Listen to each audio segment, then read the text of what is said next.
Hola, hoy quiero contarles cómo es vivir con una madre que tiene una enfermedad mental. Esta es una historia que durante mucho tiempo no pude contar. Cuando creces en una familia así, muchas cosas te parecen normales, porque no conoces otra realidad. Pero ahora, con los años, entiendo lo difícil y aterrador que fue todo aquello, y al mismo tiempo, lo inevitable que parecía. Todo empezó cuando tenía 14 años. Esa edad rara en la que ya no eres una niña, pero todavía no eres adulta, cuando lo entiendes todo a través de emociones confusas. Mi madre estudiaba psicología en ese momento. Le apasionaba, se sentía llena de energía. Parecía que por fin había encontrado algo que le daba sentido a su vida. Pero durante uno de los cursos de formación ocurrió un conflicto. Al principio parecía algo pequeño, una discusión entre ella, el instructor y un hombre que le gustaba. Creo que los dos se atraían, y tal vez por eso aquello le dolió tanto. Era invierno. Recuerdo ese frío no solo en la calle, sino también dentro de casa. Durante 2 semanas mi madre apenas se movía de la cama. En ese entonces no sabía lo que era la depresión. Pensaba que solo estaba cansada o enferma, pero no hacía nada, no salía, no hablaba casi con nadie. Mi hermana pequeña y yo dejamos de ir al colegio y al jardín de infancia, porque ella no podía llevarnos. Y de alguna manera eso nos parecía normal, como si todo se hubiera detenido. Poco a poco empecé a notar que decía cosas extrañas. Pasaba horas leyendo artículos en Internet sobre maldiciones, espíritus, posesiones y energías negativas. Al principio no le di importancia, pero luego empezó a creer que algo sobrenatural le había pasado a ella, que alguien la había maldecido, que lo ocurrido en el curso no era un simple conflicto, sino un evento místico.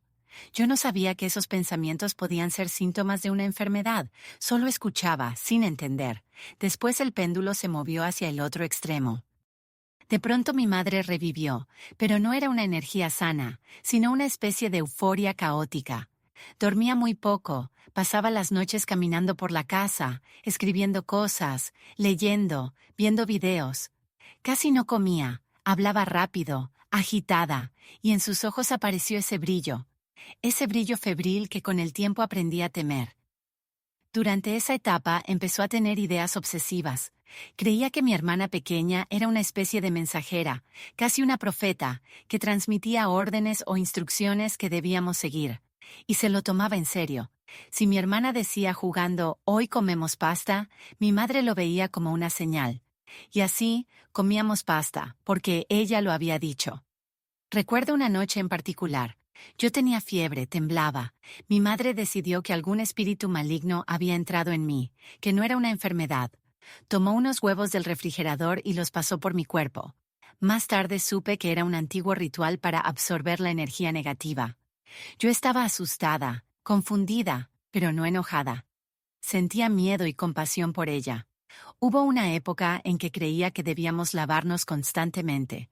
Nos hacía ducharnos varias veces al día para limpiar las malas energías.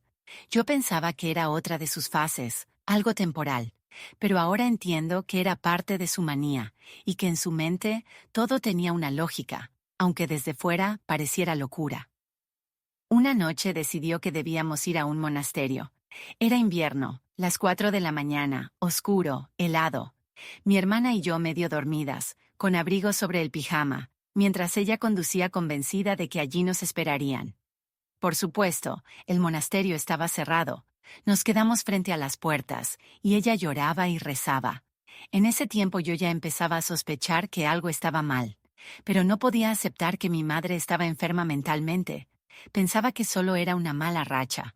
A veces volvía a ser la de antes, tranquila, sonriente, cocinaba, hablaba con nosotras. Y entonces creíamos que todo había pasado, pero cada cierto tiempo el ciclo regresaba. Una vez, cuando tenía unos 16 años, tuvo otro episodio. Dijo que había visto a un muerto acostado junto a nosotras en la cama. Yo no supe qué decir. Decía que era una señal, que alguien de la familia moriría, o que mi hermana y yo nunca podríamos tener hijos. Luego volvió a escuchar a mi hermana, su profeta. Mi hermana jugaba, levanta la pierna derecha, ahora la izquierda. Yo lo hacía y mi madre, con los ojos desorbitados, me miraba y decía, ¿sabes lo que significa? significa que estás acostada en tu tumba. Esas palabras aún me persiguen. A veces lograba hacerla volver por un instante a la realidad. Una vez recibió un mensaje de texto que creyó lleno de amenazas secretas. Estaba aterrada. Lo miré y vi que simplemente había escrito al número equivocado. Se lo expliqué paso a paso, con calma. Vi cómo cambiaba su mirada, cómo por un segundo entendía que no era real. Pero solo ocurrió esa vez. Cuando la hospitalizaron por primera vez, los médicos diagnosticaron esquizofrenia. Cuando salió, me contó que lo había pasado muy mal, que la medicaban a la fuerza, que nadie la trataba bien. Me dio tanta pena que decidí que jamás dejaría que la internaran otra vez. Y ahora entiendo que esa decisión, tal vez, le costó la vida. Cada vez que notaba los primeros signos de otra crisis, me callaba. No pedía ayuda. Pensaba que si la cuidaba, si la amaba lo suficiente, podría salvarla. Pero no pude. Recuerdo despertarme de noche y ver la luz de la cocina encendida. Eso siempre significaba lo mismo. Había vuelto a empezar. Ella no dormía, caminaba, hablaba sola, a veces cantaba, a veces lloraba. Yo me quedaba acostada, escuchando, sin saber qué hacer. Pasaron años así. Mi madre alternaba entre calma, manía y depresión. Siempre buscaba explicaciones místicas para todo. Tenía asma, y yo le rogaba que fuera al médico, pero decía que no era una enfermedad del cuerpo, sino del alma. Que antes debía curar su espíritu. Hablaba de energías, de seres, de limpieza espiritual. Iba a videntes, compraba velas, hacía rituales, y yo la veía apagarse poco a poco. La primavera pasada tuvo un ataque de asma muy fuerte. No quiso llamar a la ambulancia. Decía que se le pasaría como la vez anterior. Esperamos, pero no se le pasó. Cuando por fin llegó la ambulancia, el médico se enfadó. ¿Por qué esperaron tanto? Y mi madre, casi sin aire, solo repetía, «Perdón, perdón». Esas fueron sus últimas palabras. La llevaron a cuidados intensivos. Estuvo allí 2 semanas. Tenía sepsis, neumonía y el asma completamente descontrolada. Y murió. Cuando me lo dijeron, no sentí nada, solo vacío. Luego vino la comprensión. En el fondo lo sabía, pero no quería admitir que ya no podía tomar decisiones racionales. Creía que aún tenía elección, creer en la mística o en la medicina. Ahora sé que no era una elección, era la enfermedad hablando a través de ella. Después de su muerte, no podía dejar de pensar en la muerte misma. Era como una sombra. Cada vez que me despedía de alguien pensaba, ¿y si no lo vuelvo a ver? Porque ahora sabía lo rápido que todo puede terminar. Tengo abuelos, los quiero muchísimo, pero incluso con ellos no puedo evitar pensar que son mayores, que algún día también se irán. Esa idea me acompaña siempre. Cuando decidí contar esta historia, tuve miedo, pero comprendí que el silencio no ayuda.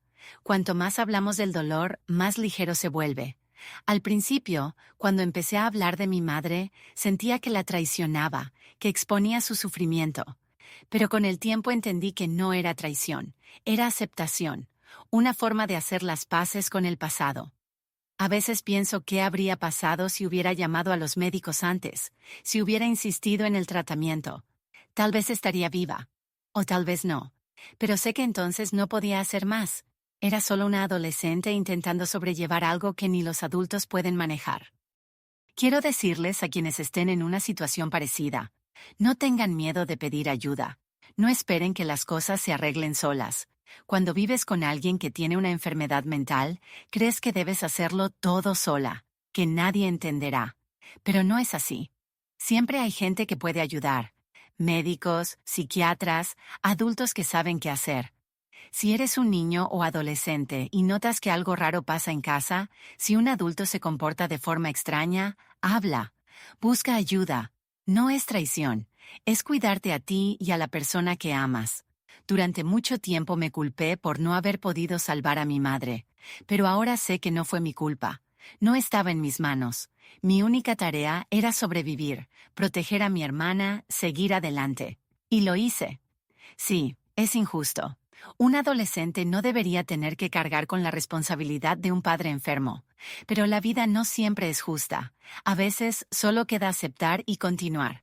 Cuando pienso en mi madre ahora, intento recordar no su enfermedad, sino su risa, su voz, su amor por los libros, su deseo de ayudar a los demás. Sé que detrás de toda aquella locura seguía estando ella, mi madre, una mujer que quería ser feliz, pero no pudo. No cuento esta historia para que me tengan lástima. La cuento porque quizá alguien que viva algo parecido me escuche y entienda. No estás solo, no tienes que guardar silencio, y no tienes la culpa. Cuanto más hablamos de estas cosas, más posibilidades hay de que alguien no repita nuestros errores. Y con cada palabra que decimos, se vuelve un poco más fácil respirar.